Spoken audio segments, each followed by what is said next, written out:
करने वाले हैं। इसमें लगने वाले सामान लकड़ी, धागा और गुब्बारे।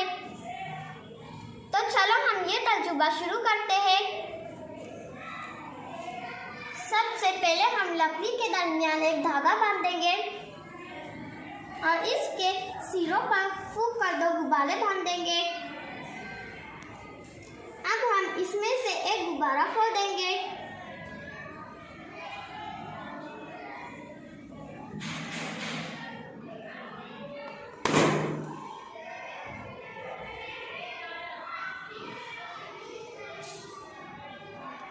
अरे ये क्या हुआ? ये तो एक ही तरफ झुक गया। ऐसा क्यों हुआ? ऐसा इसलिए हुआ कि ये गुब्बारे में की हवा निकल गई और ये गुब्बारे में की हवा अभी तक है, इसलिए ये नीचे झुक गया। इससे हमें ये मालूम होता है कि हवा वजन रखती है। शुक्रिया।